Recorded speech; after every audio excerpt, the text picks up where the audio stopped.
In the autumn of 1908, a crew of 5 men was dismantling the last remaining cabin on the former Ravenel Bluff Plantation in the South Carolina Low Country.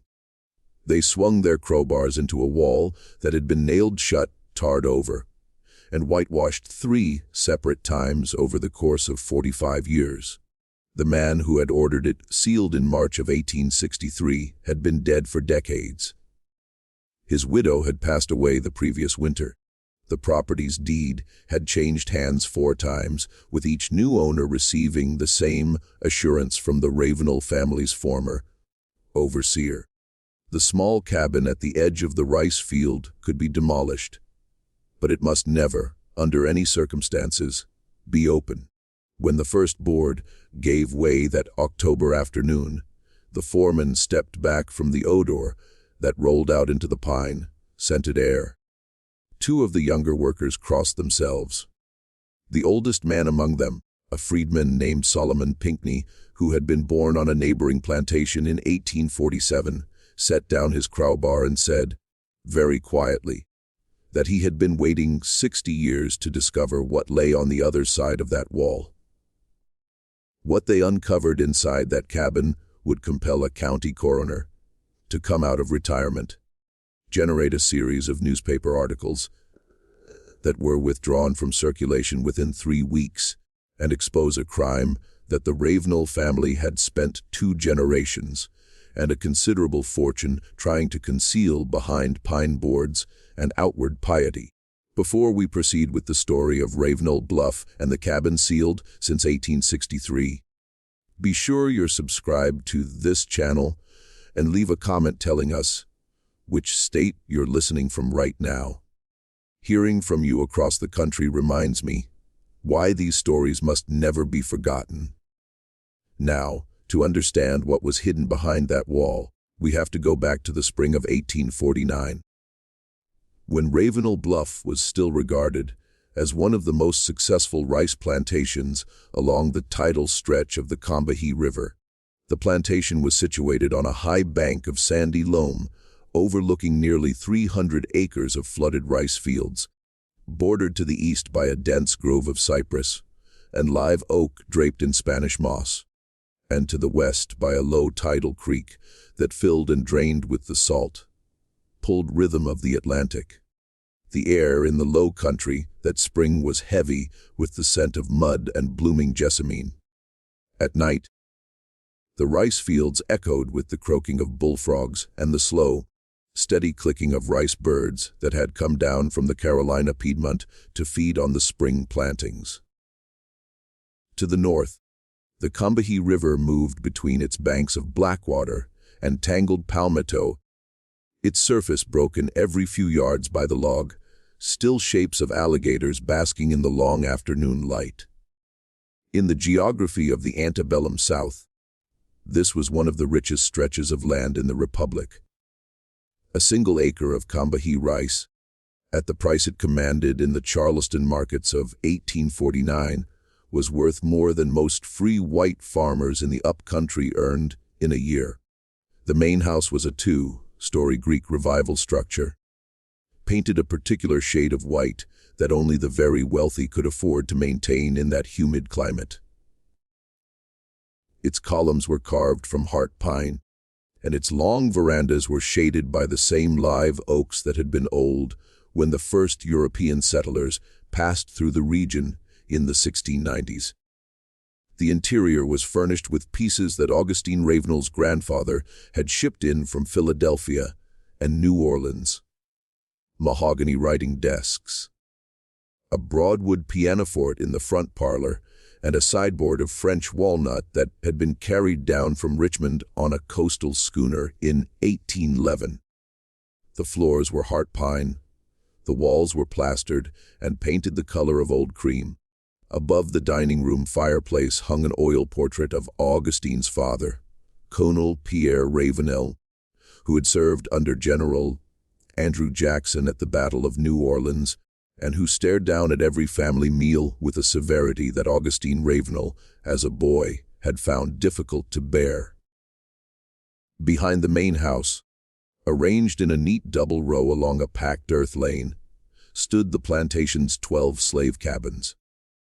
These were small structures of rough, cut cypress plank roofed with hand-split shingles, each one housing between 4 and 8 human beings who were considered, under the laws of South Carolina in that year, the personal property of Mr. Augustine Ravenel. The cabins had packed earth floors, a single hearth at one end, and small unglazed windows covered at night with oiled cloth. In the summer, they were thick with the smell of sweat and smoke, and the resinous breath of the pine forest beyond the fence. In the winter, they were cold enough that the children slept 3 to a pallet for warmth. Between the cabins and the main house ran an invisible line that every person on the plantation understood without ever having it explained. One side of that line was the world of the Ravenel family, a world of ledger books, Sunday dinners, and letters written on cream-laid paper.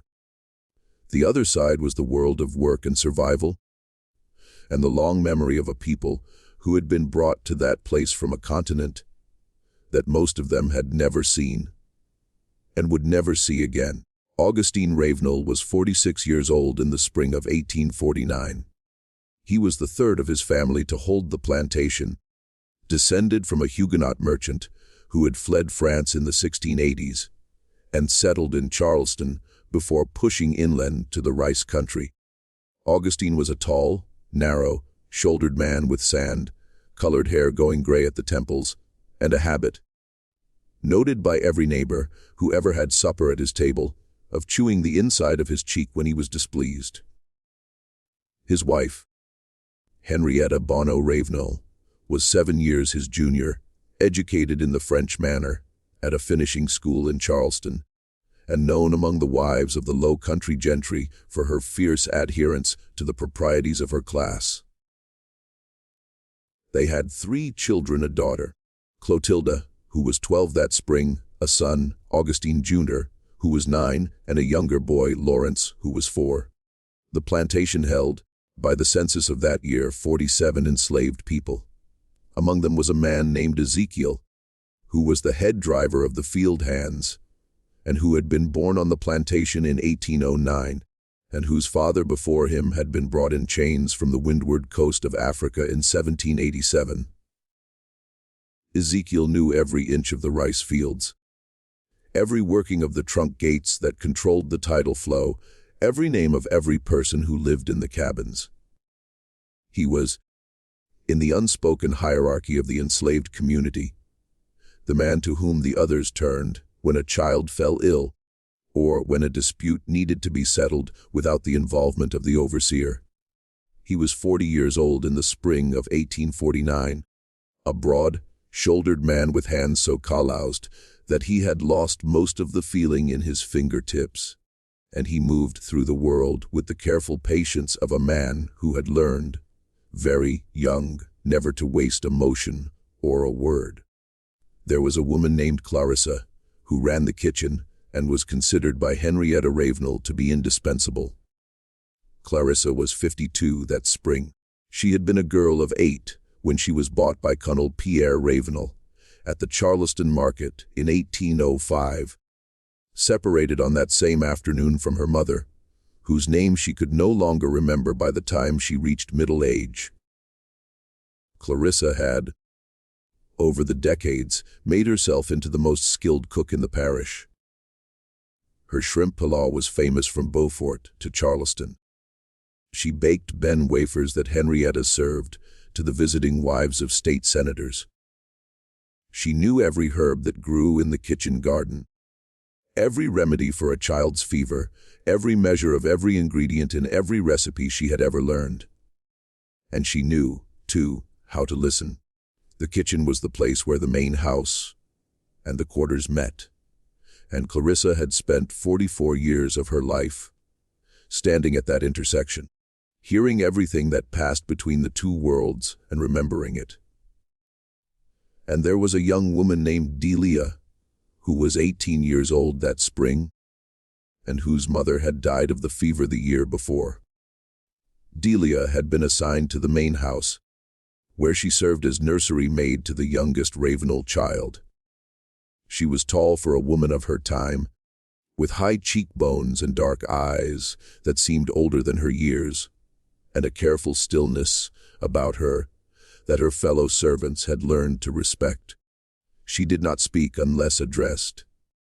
She did not laugh where it could be heard, but she sang very softly to the little boy Lawrence when she put him to sleep at night. Old songs in a gullah-patois that her grandmother had brought from the sea islands, and the child would fall asleep with his hand curled around one of her fingers as if he had always known her. Delia's grandmother, whose name had been Bina, had told her as a child that the songs were older than any of them, older than the plantations, older than the ships, and that as long as there was a child in the world who could still hear them, they would not die. Delia had believed her, singing those songs over the cradle of a white child who was not her own was, in some private corner of her mind, the only way she had of keeping her grandmother alive. The Ravenel family did not think about Delia. They did not think about any of the people who served them. The machinery of the plantation was simply there. The way the tide was there. The way the heat was there. The way God was said to be there. Henrietta Ravenel recognized her house slaves by face and by function, but she could not have told you the name of a single field hand. Augustine kept better records, but only because records were money. In his study, in a leather-bound ledger stamped with the family crest, he wrote down every purchase and every birth and every death among the people he owned, in the same neat column as the purchases of livestock and the prices of seed. There was no difference in the architecture of his mind between the two. And on a plantation of 47 souls, one young woman in a cotton head wrap, who sang to the baby, was less visible than the furniture she dusted every morning. The politics of the Low Country in 1849 were already beginning to tighten around the edges of this world. In the Charleston newspapers, which were delivered to Ravenel Bluff by courier every Wednesday, Augustine read with increasing frequency about abolitionist agitation in the North, about the debates over slavery in the new Western territories, about the fury of Senator Calhoun, and the nervous calculations of the great cotton planters. The nullification crisis of the 1830s was still a recent memory. The Mexican War had just ended. The Compromise of 1850 was a year away. Augustine Ravenel, like most of his class, believed with a conviction that admitted no argument that the Southern way of life was divinely sanctioned and economically necessary, and he was prepared, if necessary, to defend it. He did not yet know that within 12 years his country would split in two over the precise question of whether he should be permitted to continue to own the woman who dusted his desk. And Delia, who knew nothing of the debates in Washington, continued to sing to his youngest son in the nursery, to make the little boy laugh, and to keep him alive through the fevers of his first years. Because that was what she had been assigned to do, and because the boy, in his own way, had become the thing that made her own life bearable. This was the ordinary world of Ravenel Bluff in the spring of 1849, a world of rice and rhetoric, of mint juleps on the veranda and Sunday sermons at the parish church in Beaufort District, of neat ledger books in Augustine's study recording every bushel and every birth and every purchase, both of livestock and of people. It was a world that its inhabitants believed would last forever.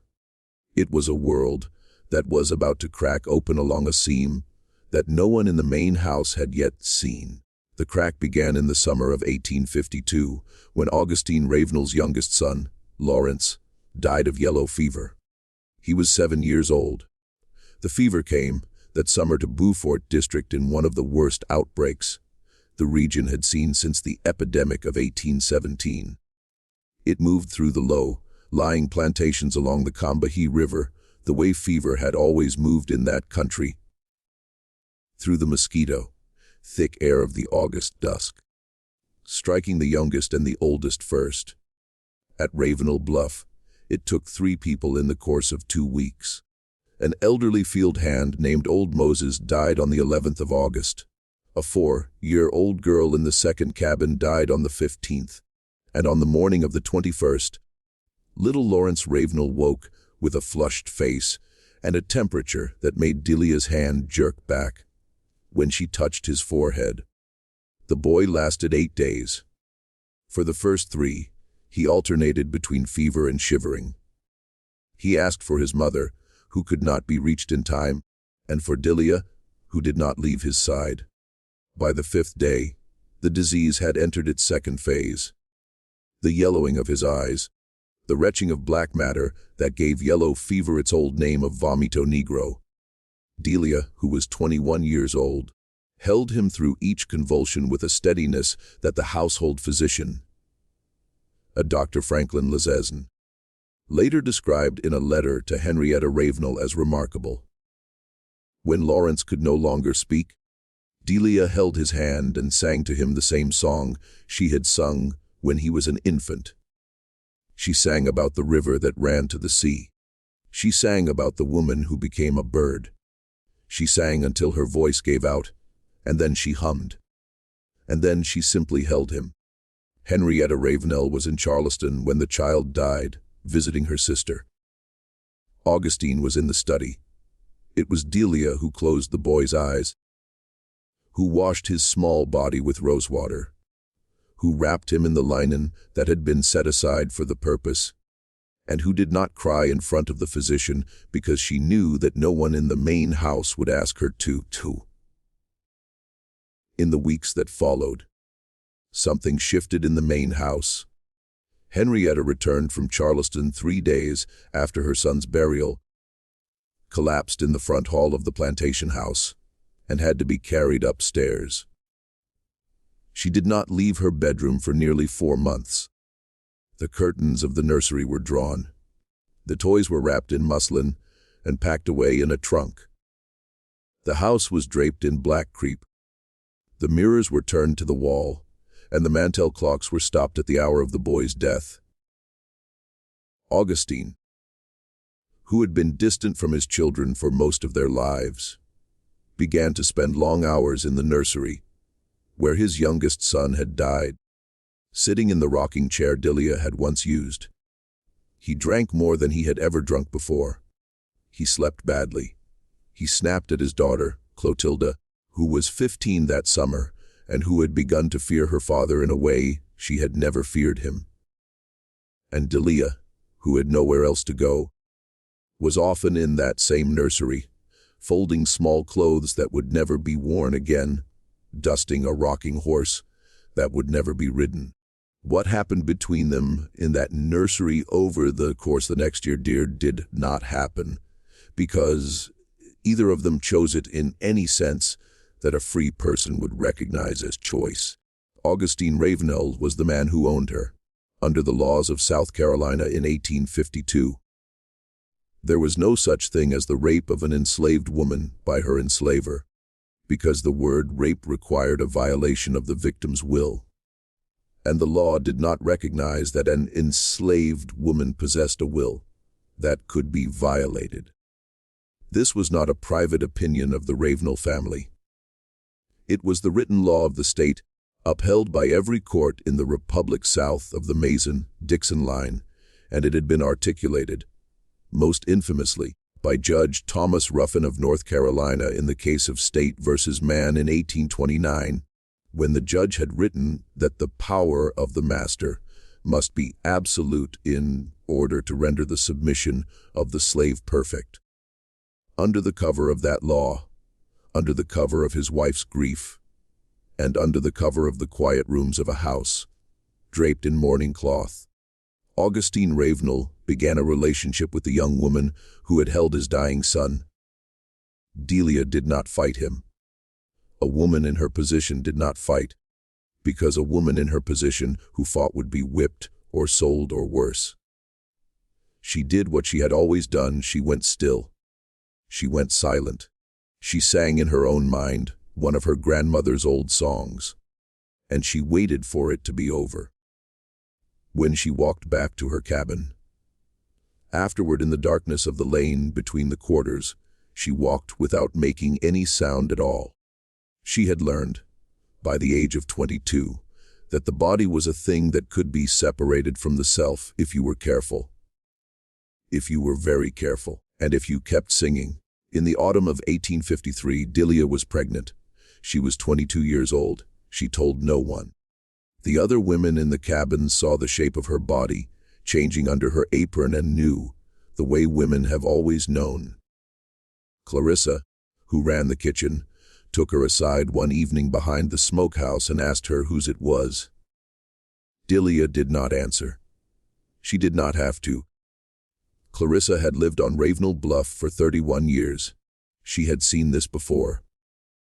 She had seen what happened to the women it happened to, and she had seen what happened to the children. Clarissa, who had buried 3 of her own children, and had watched a 4th sold away to a plantation in Alabama, when the girl was 12 years old, looked at Delia for a long time in the red light of the setting sun. Then she took the younger woman's hand in her own and said that whatever happened, she would help her. She said it quietly. She said it once. Then she went back to the kitchen and did not speak of it again. The child was born in the spring of 1854 in the slave quarters, in the smallest cabin at the end of the row, which had been given to Delia after her mother's death. The midwife was an elderly woman named Grace, who had delivered more than 100 babies on that plantation and the surrounding ones over the course of her long life. The labor was long. Delia made almost no sound. When the child came at last, just before dawn on a morning in early April, he came quietly, with his eyes open, looking at the lantern as if he had been expecting it. It was a boy. Delia named him Isaac after her grandfather, who had been brought to the Sea Islands on a ship whose name no one in his family had ever known. The child was light-skinned, with hair the color of wet sand and eyes that would, as he grew, turn the same pale gray as Augustine Ravenel's. When Grace saw the child, she looked at Delia and did not need to ask. She washed the baby in a basin of warm water, wrapped him in a clean linen cloth, and placed him in his mother's arms. Then she sat down on the wooden stool beside the bed and said, very softly, that the child had the look of someone whose life would need to be guarded carefully. Delia nodded. She already knew. Henrietta Ravenel knew, too. She could not know. The child was too obvious, and the plantation was too small, and the eyes of the other servants were too knowing for her to pretend otherwise. For several weeks after Isaac's birth, Henrietta did not come down to breakfast. When she finally did, on a morning in late April, she did not speak to her husband across the table. She did not speak to him in any meaningful way for almost a year. But Henrietta was a woman of her class and her time, and the solution to a problem of this kind among the planter families of the Low Country was not to acknowledge it. Divorce was impossible. Scandal was unthinkable. The solution was to keep the mother in the cabin at the far end of the row, to pretend that the child belonged to some unnamed field hand, and to wait for the years to soften the outline of the resemblance into something that could be politely ignored. For 8 years, that was what they did. Delia raised Isaac in the cabin at the end of the row. Augustine continued, intermittently, and with a pattern that only Delia and Clarissa would have recognized, to visit her. Henrietta lived in the main house, conducted her social calls, took the sacrament at the parish church, and did not speak her husband's name in connection with the child in the cabin. Isaac grew. He learned to walk. He learned to talk. He learned from the other children in the quarters the careful art of becoming invisible whenever a white person passed. He was, by the time he was 7 years old, the quietest child on the plantation. But he was also, in the private geography of his mother's cabin, a child who laughed.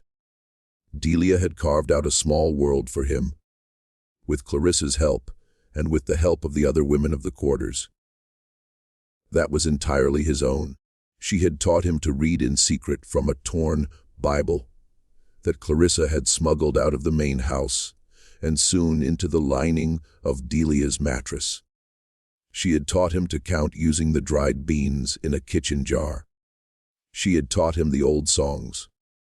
And she had taught him, in the careful language that an enslaved mother used to teach her son to survive, when to speak and when to be silent, when to bow his head and when to meet a white man's eyes, when to laugh and when to hold his face as still as a pond at dawn.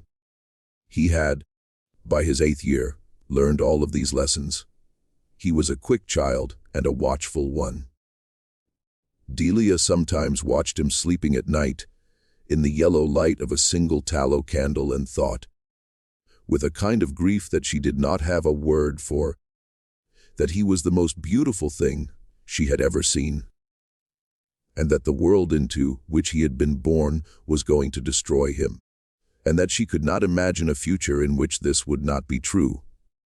Ezekiel, the head driver, was one of the few people on the plantation who spoke to the boy directly. In the long evenings of the spring and summer, when the work of the day was done, Ezekiel would sometimes come to the end of the lane where Delia's cabin stood. He would sit on the wooden step outside the door and tell Isaac stories. He told him about the river and the birds and the way the tide worked. He told him, in a careful and coded way, about the places up north where a man could be free. He did not say the word freedom. He did not have to. Isaac, who was small and thin, and who watched the older man with gray eyes that were already old for his age, understood what was being described. Delia, listening from inside the cabin, said nothing.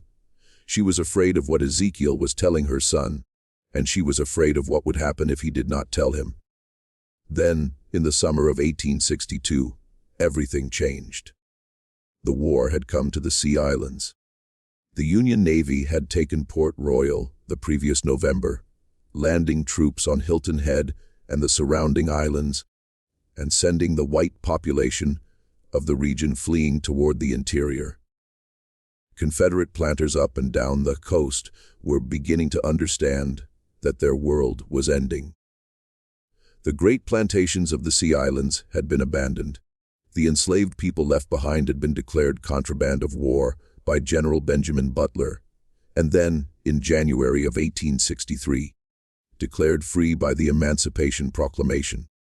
News of all of this reached the plantations along the Combahee River through channels that the planters could not control. It reached the kitchens. It reached the stables. It reached within days the cabins. Augustine Ravenel, who was now 59 and had lost 30 pounds in the last year, began to drink in the evenings, in a way that his wife and daughter pretended not to notice. He began to sit up late in his study, with the ledgers open in front of him, staring at columns of figures that represented a form of wealth that was, he now understood, about to be taken from him. He wrote long letters to his banker in Charleston. He wrote to his brother-in-law in Richmond. He slept. When he slept at all, in the chair by the study fire, with a pistol on the desk beside him. The field hands were beginning to disappear, slipping away at night toward the Union lines, and no amount of patrolling could stop them. In April of 1862, 3 young men from the second cabin had left together and were never heard from again. In June, a woman named Hannah and her 2 daughters had simply not been in their cabin when the bell rang at dawn. Ezekiel, the head driver, who had been with the family since before Augustine inherited the plantation, walked into the woods on the night of August the 9th, 1862, and never came back. He had, in the preceding weeks, begun to speak more openly to the younger men of the quarters about what was coming. Then, on one warm night, he simply stepped out of his cabin and was gone. He was 53 years old. He left behind a wife named Chloe, who would eventually find him again in the fall of 1864 at a contraband camp outside Beaufort, and who would die in his arms of pneumonia in the winter of 1867, a free woman on free land. Augustine Ravenel began to be afraid. It was a specific, nameable fear. He was afraid of what would happen when the Union Army came, and he knew now that it would come. He was afraid of his ledgers being read by Yankee officers. He was afraid of his neighbors, several of whom had already begun to whisper about him in Beaufort society. About the child at the end of the quarters row, about the resemblance that was no longer deniable as the boy grew older, and in a way that he had not previously permitted himself to think. He was afraid of Delia and of the child Isaac, who was now 8 years old, and whose face was a daily public record of something that Henrietta had spent 9 years pretending did not exist. The war was about to make Delia a free woman, and a free Delia could testify. A free Delia could write her own name if she chose, and it was on a piece of paper that any Union officer in the region would read with interest. A free Delia, holding the hand of a light-skinned boy whose features mirrored one of the most prominent planters on the Combahee, was no longer a private shame to be managed behind a plank wall. She was a witness. And witnesses in the calculation of a man like Augustine Ravenel were not problems to be reasoned with. They were problems to be solved. In the autumn of 1862, Augustine Ravenel began to make arrangements. He told his wife, one evening in October, that Delia had grown insolent and that it was time to sell her away. Henrietta, who had been waiting for this conversation for 9 years, did not argue. She asked only that it be done quickly, and that the child go with her. Augustine agreed.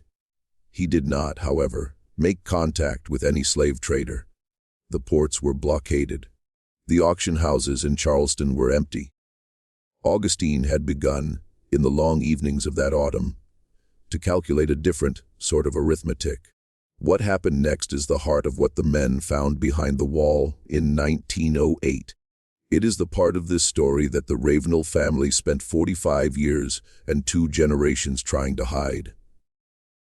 I want to pause here for a moment to ask you, if this story is pulling you in, to hit that like button and leave a comment with your thoughts so far.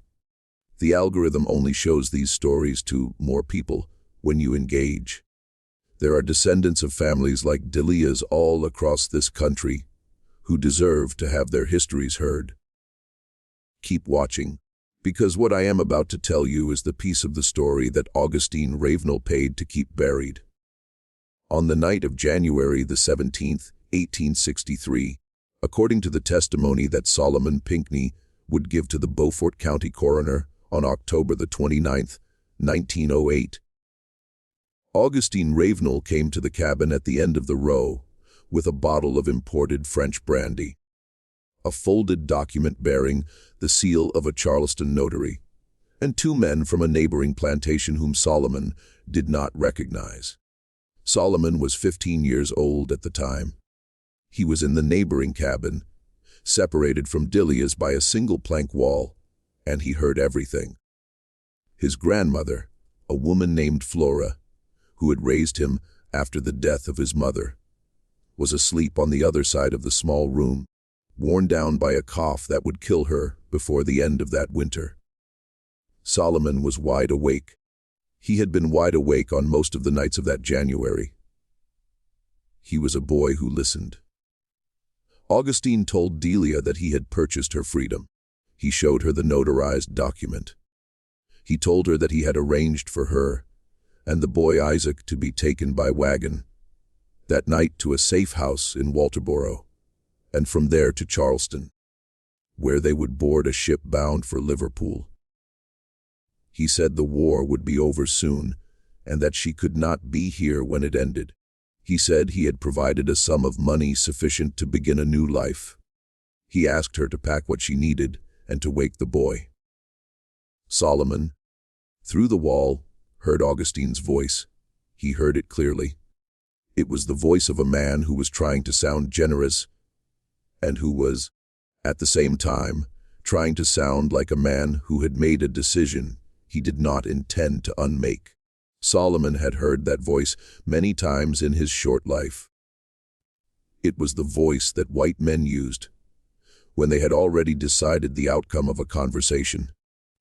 And it did not matter what the other person said. Delia did as she was told.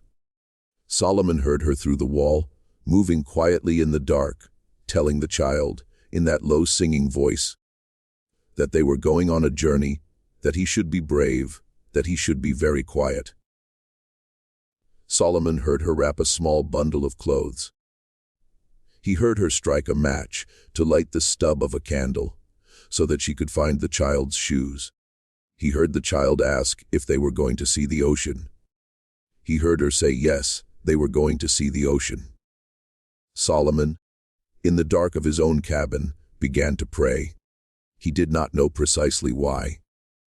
He could not have articulated what was wrong himself, but something in the arrangement of voices on the other side of the wall had set a cold weight in his chest that would not lift. Then Solomon heard the two men from the neighboring plantation come into the cabin. What happened in that cabin in the next half hour is the thing that the wall was built to hide. Solomon, through the plank wall, heard it all. He heard the child cry out once. A small, high sound of surprise more than fear, because the child had not yet understood what was about to happen. He heard Delia scream. It was a single scream cut short. He heard a sound he would not be able to describe to the coroner 45 years later, without stopping and asking for water. A heavy sound, a wet sound, and then a second, smaller version of the same sound. And then, for a very long time, silence. Solomon did not move. His grandmother slept on through all of it, because she was old and her cough had exhausted her, and because the human body will sometimes refuse, at the end of a long life, to wake for sounds that the waking mind could not survive. Solomon lay in the dark with the cold weight in his chest, and he did not cry, and he did not move, and he listened to the silence on the other side of the wall, as if he could, by listening hard enough, will the silence to become something else. It did not. Before dawn, Augustine Ravenel and the two men left the cabin. They went to the carriage house. They returned with tools. For the rest of that night, and into the gray of the next morning, Solomon listened through the wall to the sound of hammers, of boards being nailed across the inside of the door, of tar being brushed over the seams, and of a wooden bar being driven across the outside of the cabin and sealed with nails as long as a man's hand. When Solomon dared, near noon, to look out through a knot-hole in his own cabin wall, he saw three men whitewashing the exterior of the sealed cabin with a slurry of lime and pine tar. Their faces were set in a way that told him, even at 15, that they were not men who had done something they would admit to in daylight. Augustine Ravenel told the remaining enslaved people on the plantation that Delia and her boy had been sold in the night to a trader bound for Cuba. He said the cabin had been sealed because of fever. He said no one was to go near it. He said anyone caught near that cabin would be whipped within an inch of their life. And then, because the war was coming and there was no time for sentiment, he moved on. 6 months later, in July of 1863, Augustine Ravenel was dead. He had been thrown from a horse on the river road, his neck broken against a fence post, and he had died where he fell. With no last confession, no last arrangement, no last alteration to the will he had signed in 1861. His widow Henrietta inherited the plantation. The Union Army reached the Combahee River in the late summer of that year, during the raid led by Harriet Tubman and Colonel James Montgomery, and 32 of the remaining 39 enslaved people at Ravenel Bluff walked away toward the gunboats and were free. Solomon Pinckney was among them. He was 15 years old. For the next 45 years, the sealed cabin at the end of the row stood where Augustine Ravenel had left it. Henrietta Ravenel, who lived until the winter of 1907, never spoke of it. Her surviving children, Clotilda and Augustine Ginger, grew up knowing only that their father had ordered the cabin sealed because of fever, and that it was not to be touched. When Clotilda married a Charleston physician in 1868 and moved away, she did not look back at it. When Augustine Ginger inherited the plantation in his mother's last years, he did not look at it either. The cabin was whitewashed a second time in 1881 during a general repainting of the outbuildings, and a third time in 1899 when the plantation was first put up for sale. Each time, the workmen were told by the estate's overseer, an old man named Claiborne Huger, who had served the Ravenels since before the war, that the cabin was to be painted over, but never opened. Claiborne Huger died in 1906. He took what he knew with him. Decades passed. The fields grew up in pine saplings and broom sedge. The main house, which had been grand in 1849, settled and sagged on its foundations. By 1908, the plantation had been sold twice and was in the hands of a timber company out of Savannah that had no use for it, except to harvest the last of the live oak and pine, and then subdivide the rest for small farms. The timber company hired a local foreman named Edgar Fripp to tear down the outbuildings. Edgar Fripp hired a crew of 5 men. On the morning of October the 27th, 1908, that crew came down the old packed earth lane between the rows of collapsed cabins and arrived at the one at the end of the row, the one that had been whitewashed 3 times, the one that stood slightly apart from the others, and the one that no one in Beaufort County could remember ever having seen opened. Edgar Fripp, who was a practical man not given to superstition, told his crew to knock it down. He did not know about the wall that had been built on the inside of the cabin. He thought it was just another slave cabin, of which there were dozens on dozens of abandoned plantations up and down the coast, and that it would come down in 20 minutes, just when we thought we understood the story of Ravenel Bluff. The horror sealed inside that cabin is about to come out into the daylight for the first time in 45 years. If this story is giving you chills, share this video with a friend who loves dark American history. Hit that like button to support the channel and subscribe so you never miss a story like this one. What Edgar Fripp's crew was about to find will change everything. The first blow of the crowbar against the outer wall of the cabin came down at just after 1100 in the morning. The plank splintered easily.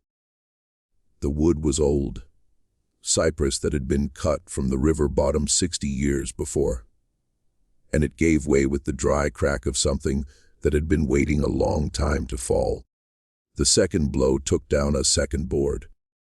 The third exposed what at first seemed to be a second wall, perhaps 18 inches behind the first, nailed up from the inside with boards of the same cypress plank, the seams sealed with black tar that had hardened to the consistency of stone.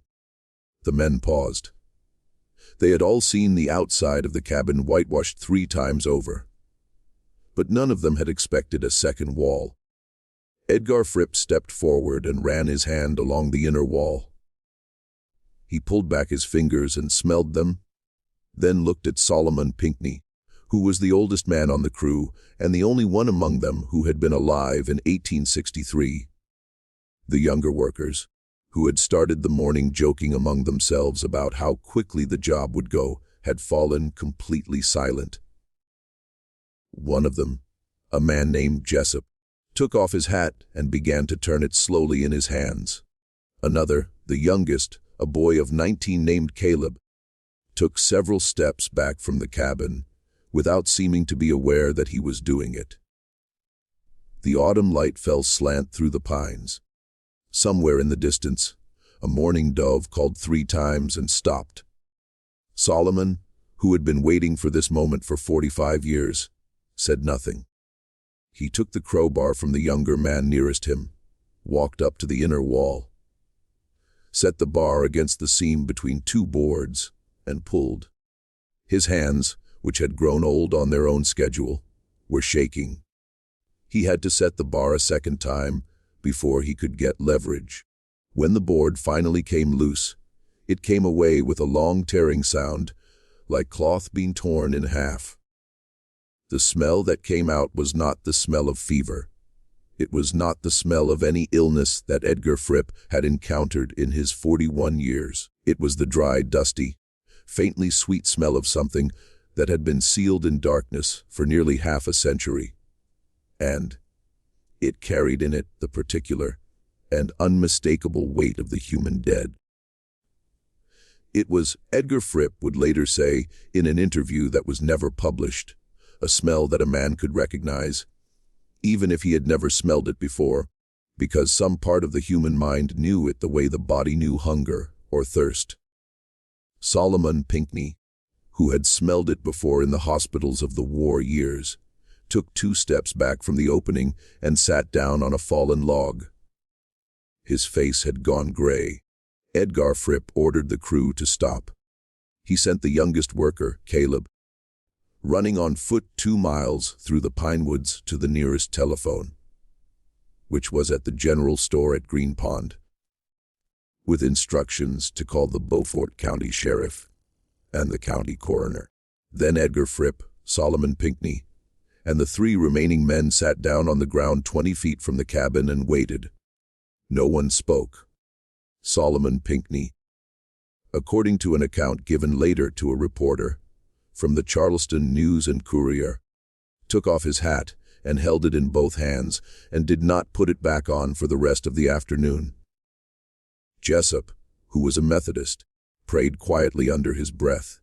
Edgar Fripp, who was not a religious man, smoked 3 cigarettes in succession and stared at the broken wall of the cabin as if he were trying to memorize it. A squirrel ran down the trunk of the nearest pine, saw the men, and scrambled back up without making a sound. The sheriff, whose name was Osgood Hayward, arrived at Ravenel Bluff at just after 2:00 in the afternoon, accompanied by the county coroner, a physician named Dr. Rutherford Stewart, who had officially retired from the coroner's office 2 years before, but who still served on the most serious cases because there was no one else in the county with his experience. Dr. Stewart was 68 years old. He was a thin, white-haired man with a clipped manner of speaking and pale eyes that did not miss much. He had been a surgeon in the Confederate Army at Fredericksburg, at Chickamauga, and at the long and terrible winter of the siege of Petersburg. He had seen more death than most men could imagine. He approached the broken wall of the cabin with a handkerchief pressed to his nose and mouth, and he went inside with a kerosene lantern. He came out 11 minutes later with an expression on his face the sheriff would describe in his written report as the look of a man who had just been shown something he had hoped never to see. He walked a short distance from the cabin, leaned against the trunk of a live oak, and stood there for a full 2 minutes without speaking. When he turned back, his voice was steady, but his hands were not. What Dr. Stewart had found inside that cabin, and what he would document in the county coroner's report of October the 30th, 1908, was this. The cabin was a single room, approximately 12 feet by 14 feet, with a packed earth floor, a small hearth at one end, and a narrow loft accessed by wooden ladder. The interior had been stripped of all furniture, except for a single iron bed frame, which stood against the far wall. On the bed frame, arranged with a care that struck Dr. Stewart as the most disturbing element of the entire scene, were the remains of 2 human beings. One was an adult female, determined by the dimensions of the pelvis and the development of the skull to have been approximately 18 to 25 years of age at the time of death. The other was a child, male, between 7 and 9 years of age. The remains had been almost entirely mummified by the sealed, dry conditions of the cabin, which had kept out moisture and scavengers for 45 years. The skin had become the color and texture of old parchment. The hair was still attached to the scalps. The clothing, a simple cotton dress on the woman and a linen shirt and wool trousers on the boy, was intact, though faded and brittle. The woman's arms were positioned around the child, whose head rested against her shoulder. They had been placed that way after death. Dr. Stewart was certain of this because the arrangement of the limbs was too composed to have occurred during any struggle. Someone, he noted in his report, had taken the time to lay them together in something that approximated a posture of rest, and had then built a wall around them, and had then gone home. On the skull of the woman, at the left temple, there was a clearly visible fracture, consistent with a single heavy blow from a blunt object. On the skull of the child, at the back of the head, there was a similar fracture. The bones of both bodies were otherwise intact, with no evidence of struggle, no defensive wounds to the forearms, no displaced limbs. Whatever had been done to them had been done quickly. This was, Dr. Stewart wrote, a mercy of a kind. Although the word mercy was not one he used without discomfort in this context. On a small wooden table beside the bed, there was a folded piece of paper, brittle with age, but still legible. It was a notarized bill of manumission dated January the 15th, 1863, signed by Augustine Ravenel, granting freedom to one Delia, 22 years of age, and her son Isaac, 8 years of age. The document bore the seal of a Charleston notary, a man named Francis Gadsden, who had died in 1879, but his records had been preserved in the Charleston County Archives, and his signature matched the signature on the document exactly. Beside the paper, there was a small leather pouch containing 37 silver coins, mostly Mexican and Spanish pieces of 8, dated between 1821 and 1859, a year's wages for a free laborer in 1863, enough to begin a life if you were willing to work, and if you were careful. Beside the pouch, there was a single object wrapped in muslin cloth. When Dr. Stewart unwrapped it, he found a child's wooden horse carved by hand from what looked like live oak, smoothed by years of a small palm closing around it. The mane had been carved in fine detail. The tail had been notched with the care of a man who had loved the making of small things. Stuck to the underside of the horse, where it had been scratched into the wood with something sharp, were 2 initials, I and R. Isaac Ravenel. Dr. Stewart came out of the cabin and sat down on the earth beside Solomon Pinckney and did not speak for a long time. The 2 old men, the white doctor and the black freedman, sat side by side on the ground in the October sunlight, without looking at each other. The sheriff and the remaining workmen stood a respectful distance away and did not interrupt them. At last, Solomon looked at him and asked, in the careful voice he had used to speak to white men all his life, whether the bodies were of a woman and a boy. Dr. Stewart said yes. Solomon asked whether the boy had light hair. Dr. Stewart said he could not be certain, because of the condition of the remains, but that what hair was present appeared to be fair. Solomon nodded once, and then he began to cry. He was 76 years old. He had not cried, according to his grandchildren who were later interviewed, in any of their lifetimes. He cried without sound for nearly 20 minutes. Then he stood up, put his hat back on, and told Sheriff Hayward and Dr. Stewart what he had heard on the night of January the 17th, 1863. He told it slowly, in the same careful voice, stopping twice to ask for water.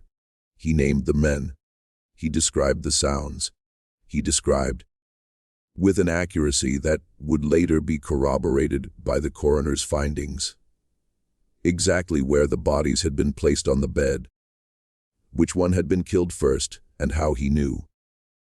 When he was finished, Sheriff Hayward took off his own hat, and the three men stood together in the long October shadows and did not speak for a long time. The investigation that followed lasted exactly 17 days, and then it was over.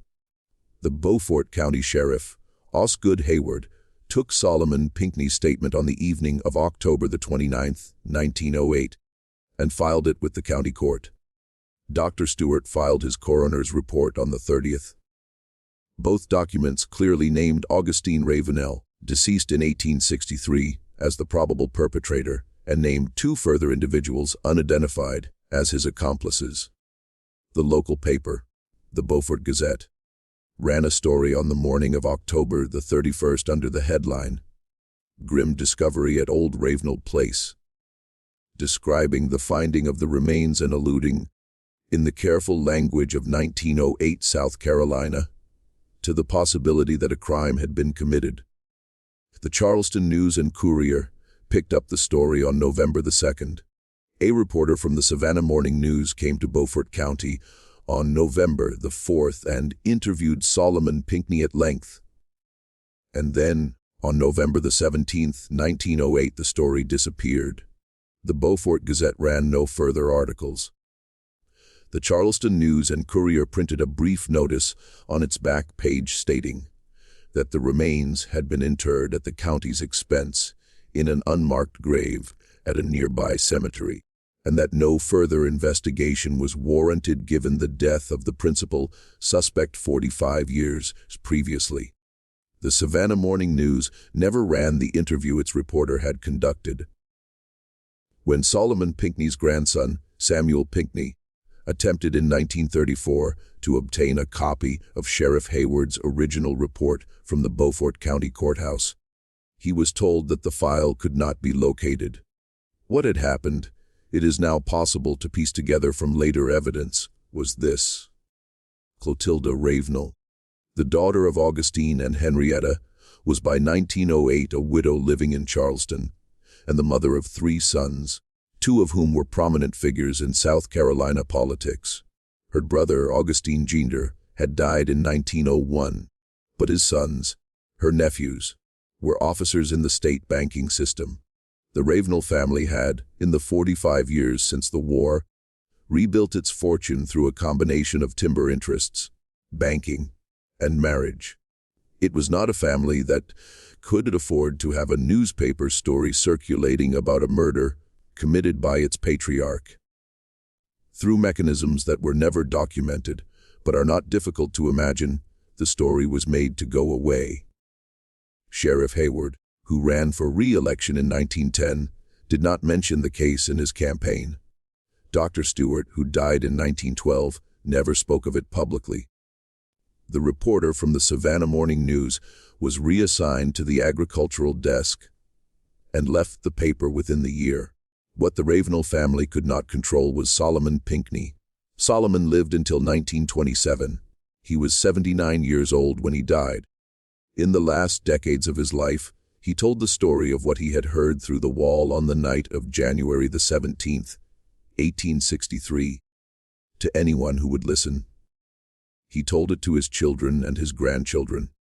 He told it to the members of his church at the African Methodist Episcopal Congregation in Green Pond. He told it on one occasion in 1921 to a young graduate student from Fisk University who was traveling through the low country collecting oral histories of formerly enslaved people, and whose notebooks were eventually deposited in a university archive where they were not cataloged until the 1970s. Solomon insisted, every time he told it, on 3 points. The first was that Delia had been told she was being freed, and that she had believed it until the moment the other 2 men came into the cabin. The second was that the child, Isaac, had died knowing he was being taken to see the ocean. And the third was that Augustine Ravenel had sealed the cabin not out of shame, but out of calculation. He had sealed it because a living woman and a living child, both free and both carrying the evidence of his paternity, could destroy him and his family in a way that the corpses behind a plank wall never could. Augustine Ravenel had murdered them, not to hide the evidence of his crimes against Delia. He had murdered them because the imminent arrival of the Union Army was about to make her testimony and her son's face into weapons that could be used against him in a court of law and in the court of public opinion. A free Delia walking into a Union camp in the summer of 1863 with a light-skinned boy by her hand and a manumission paper in her pocket would have been one of the most devastating witnesses in the history of the Low Country. Augustine Ravenel had done the arithmetic of his class and his time, and he had decided that it was easier to seal two human beings into a wooden box than to face the consequences of having treated them as human beings in the first place. The manumission paper, it turned out, had been real. He had paid to have it drawn up. He had gone through the legal motions of freeing them.